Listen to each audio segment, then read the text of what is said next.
Welcome back, everybody. Thursday morning edition of Hot Mic rolls on. You know, I mentioned it earlier in the week, my irrational take on the Timberwolves after I was invested. Last summer was so much fun.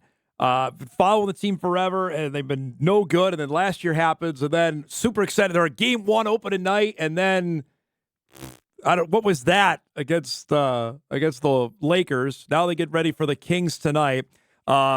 The most rational guy I can think of to talk about the Timberwolves joins us. JG, Justin Gaard from KFAN Radio down in the Twin Cities. I think am I obligated to say program password champion and initials champ as well on your resume? I have to say that, right? You don't have to, but it's fact. I mean, if you want to be factually correct, yes, you have to throw that in there. How are you? I'm good, bud. It's great to see you, man. I heard you yesterday with Barrero about the game last night. I was more, or went Tuesday night, I think I was more despondent with how the effort was. It just seemed like they just didn't think it was a preseason game, it looked like to me. Yeah, don't take our word for it. The head coach, Chris Finch, said it to his credit. The season started, we didn't answer the bell, and then even yesterday saying after practice that he thought that they were soft, and I can't disagree with anything that he said, and that's why it was so disappointing. And you are not alone, Dom, in your enthusiasm for the season. It's the most highly anticipated Wolves season, at least in 20 years, since the last time they went to the Western Conference Finals. So people were really excited, and you get to be a part of NBA opening night, which has never happened. It's the Celtics, the Knicks, the Lakers, and the Timberwolves. Yeah. That doesn't make any sense if you grew up in the 90s or have followed this team since day one, which I have, and it was just such a clunker. And it was, the way I phrased it, I don't know what you think about this, the Timberwolves played like they were the Lakers with 17 banners and all the history, and we're used to this. And the Lakers, to me, played like the team that was trying to prove they belong at the big boy table, and that was really frustrating to lose all the 50-50 balls, the offensive rebounds in the first half, the turnovers that were just nonsensical. That it was a miracle they were ahead after the first quarter. They played like 4 minutes, in my estimation, really. That little stretch in the fourth quarter where they cut it to 4, and you thought maybe they're going to steal this one, but they didn't deserve it. Frankly, they didn't deserve it, and it was disappointing because this team last year, really since this thing got going a couple of years ago, what has excited people about it is the effort was always there. You felt like for the most part you were going to get an honest effort. You were going to have a team that wanted it more than the other team, and the other night just was not the case. And they got to fix it. You mentioned they play Sacramento tonight. That's another try-hard team. Like there's not going to be a lot of off nights in the West this year, and all these teams are fighting for the same thing. And there's a lot of good teams in the West, so I think it's going to be a battle tonight as well. Am I too early to? I'm sure you got some calls on this to freak out on the trade that Julius Randle didn't look like he was that engaged either the other night.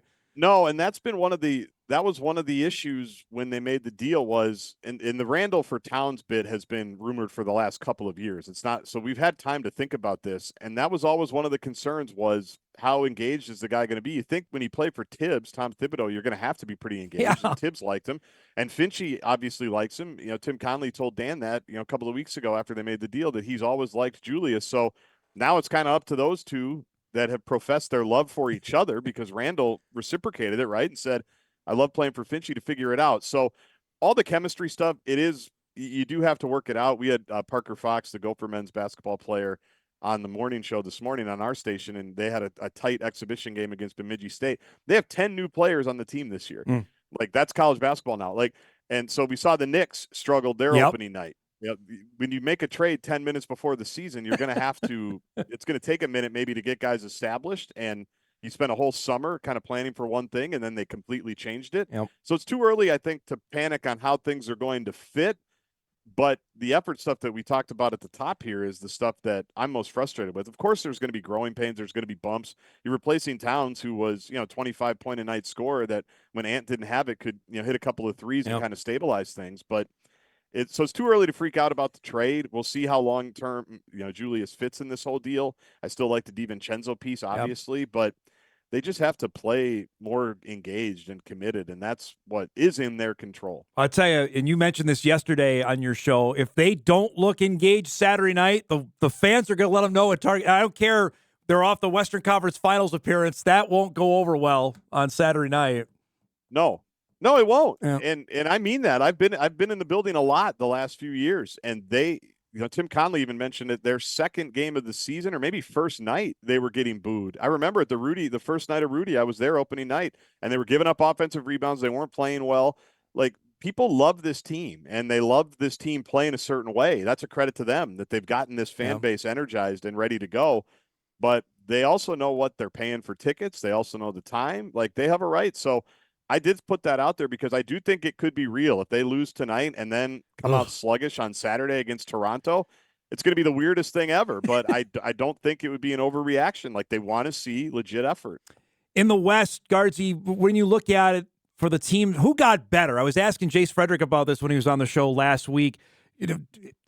Oklahoma City, I think, got better. But in your mind, who got better to say, okay, they could pass the Wolves? I know the Wolves finished second. I don't think Denver's going to be as good. In your mind, who got better in your mind? Yeah, Denver's an interesting one to watch because we're kind of in the position that the Wolves eventually were going to be in with all this money that you've paid for people, and you can't keep everybody, right? So we've seen, they don't have much of a bench, but yeah, Oklahoma City obviously got better. And by the way, they were the number 1 seed last year with a bunch of young guys, and they have the ability, I think, more than most to get better as this thing goes because they have like 42 first-round picks that they can use to go grab established players. So if they have holes, they have the capital, the draft capital, to go ahead and plug them. I do think Phoenix got better. I watched a little bit of their game against the Clippers last night. Obviously, local angle, Tyus Jones being there. They needed a point guard. They got it. He's going to have a nice opportunity for them. I'm going to have to go down the list. The problem is that Sacramento, I think, is going to be better. Just, they brought DeMar DeRozan in, and they were a 3 seed a couple of years ago, had some injuries. Sabonis is good. I've always liked De'Aaron Fox. So I think they're going to be a problem. How about Memphis with John Morant back? Is that something to keep an eye on or no? Okay. Absolutely. Yeah. I mean, he's one of the top 10 players in the league. Right. So that's what I mentioned. You go through the schedule in the West. You even look at a team like San Antonio, like everybody thinks Victor Wembanyama is about to take this thing over, and they're probably right. And so everybody in the West is good, is a wagon, as the kids like to say, Dom. That's what I hear now. Yeah, everybody in the West is pretty much a wagon. There's like 2 teams that aren't trying to win, and so you have to be ready to go every night. But that is what makes it fun, though. I mean, I grew up, the West, it seems like it's always been good. Yes. And you think about when Garnett was here, and when San Antonio would roll in or Denver would roll in. Obviously, the Lakers are always going to have a say in this thing. The Clippers, I think, are going to have a say in this thing too. It's just every night is going to be tough in the Western Conference, and we'll see where the Wolves fit in on that. I understand why they made this trade and why they made this move. It wasn't so much to save money so that the owners didn't have to pay. It was to save money so that they could actually make trades and acquire new people kind of as they go in the next few years. But it's going to be wild. I mean, I think you could see it like last year. Dallas was a 5 seed and went to the NBA Finals. Right. And I think you could see something similar this season. I have to shift gears here to chat about the Gophers. And even when we talked prior to the season, thinking that Minnesota could win back-to-back against USC and UCLA, I don't even know if the most ardent Gopher supporter would think that. That's what happened here. 4-3 off a bye. Now Maryland. First off, Coy Parrish, we've been hearing about it for 2 years. It's so rare, though, for a true freshman to equal the hype, Guardsy. He's been that and more. He's been fantastic. Yeah, it's incredible, and it's so fun to watch him. And just from my vantage point on the sidelines, like, you could tell pretty early on that not only does he know he's good enough to be there, his teammates know that as well. You just see how guys react to their teammates when they're kind of in awe of the things that he's doing. Yeah, he's a stud, and it's cool that he's here, obviously. And even he was cheered loudly for a special teams tackle like the second week of the season, like just a random tackle on a punt against New Hampshire, who they beat by like 50 points. There was an audible cheer when the public address announcer said tackle by Coy Parrish. That's great. I mean, that's really what you need. We knew he was going to be a high impact guy. We didn't know how quickly it would be. And everybody wants to focus on, the interceptions at the end of the game. Obviously, the USC one's already kind of an epic photo that's making the rounds here. But even the one he had against UCLA kind of shifted things in the second half. Not the game ender, which was a Hail Mary. But, yeah, it's been an interesting few weeks. And I think they probably played better against USC. You answered the question, or you asked the question about would I have thought that was possible. UCLA, yeah, because they're in transition. Yeah. They obviously just beat Rutgers this past weekend, so they still got some dudes. But they played better against USC, and the UCLA thing, they had to kind of grind it out. And Max Brosmer's been fantastic. I think he's been everything that they hoped and more. It's every time I bring up Max Brosmer to somebody or somebody brings him up to me, it's too bad he's only here for a year. I said, yeah, of course, but enjoy him while you Take have it. him. Exactly right. Enjoy him while you have him, and hopefully, kind of like NDSU has all those years. Hopefully, the Easton Sticks are learning from the Carson Wentzes, and it's just going to be this succession to the next, to the next guy. Brock Jensen, is that one too? That's one I'm going too. deep now. Yep, there you go. I'm going deep back, but just you hope that it's just going, that he's going to hand it off to Drake Lindsay, a kid who's probably going to redshirt this year that they really like. But it's been fun, and they needed something to jumpstart him after losing to Iowa, obviously losing to Michigan. They needed something to kind of get the interest back, especially with the Vikings doing so well. The Wolves about to start, and so they did that. And now Maryland is another one of those coin flip Big Ten games. They just beat USC, and they could win out the next 5. They could also lose all 5. And that's the beauty of college football right now. And I'm dead serious. Yeah. Like, that's not even like a cliche. I could see any scenario you tell me about how the season's going to go from here on out. I'll believe you because it's believable. In your mind, though, what happened from the second half of the Iowa game to whatever happened in Ann Arbor? Because it seems like the last 2.5 games has been completely different. Yeah, well, I'd say, I'd say they stopped making huge mistakes. That was what was killing him. And the Michigan one is really going to be the one that's going to bother people, I think, because I think we're going to see as the season goes along, Michigan is not very good. And it makes sense that they're not because they lost 1 million players, they lost their quarterback and their head coach. And so that one I think is going to end up hurting them and haunting them more because they had a punt block that led to a touchdown. They had a fumble deep in their own red zone, basically, that led to a touchdown. You gave Michigan 14 points right like that. I think they're better than Michigan. Now, that doesn't matter anymore because they lost the game, and we all know what happened at the end of it. But what happened when they don't make these cataclysmic critical errors, they can play with anybody. Yeah. But a lot of teams can say that. I mean, every team can say that. That's why coaches – always go crazy. I always say college football coaches go crazy because their livelihoods are based on 18 to now 24 and 25-year-olds with year 7s. And when the mistakes are going to happen. They don't know when they're going to happen, but they know they're going to happen at some point. And if you can limit those, the critical self-inflicted wounds and the penalties on the offensive line and all that, that's what they cleaned up in the second half 2 weeks ago against UCLA, and guess what? They played pretty well, and they turned the other team over, and they walked out of there with a victory. And USC was probably their closest thing to a complete game. Even that game, they had a fumble right before halftime that led to 3 points for USC. So it's just if you can eliminate mistakes, you can and just play straight up with these teams. Any team can beat anybody on any given week, especially right now in college football. Got an email to ask you before I let you go about ask JG, how good can the Gopher women be this year after the run last year in the WNIT? Got almost everybody back. Yeah, they pretty much do. Yeah, they lost a grad transfer, Janae Sanders, who was kind of their backup point guard. They have a freshman who was injured last year that'll probably be the backup point guard now. But I'm really excited about it. I think, now how many times have I come on here and talked about the young players on this team? And we've been talking about these juniors now for 3 or 4 years since they committed. Well, now they're juniors. I mean, this is the part Ben Johnson always talks about. Sometimes you have to go through the suck when you're a young player. And at the end of it, hopefully there's some good stuff coming. And I think there is.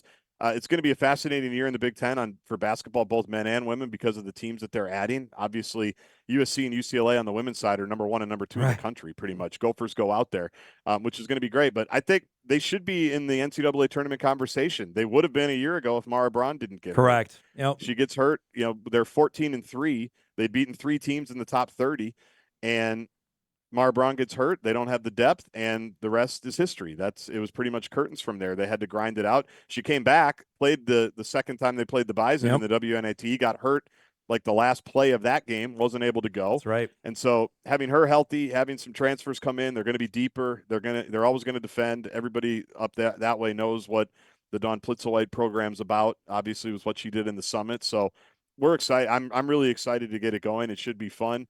My wife's not so excited that they might be playing deep into March again, but you used to be able to say Big Ten tournament and then you're done. Dunzo?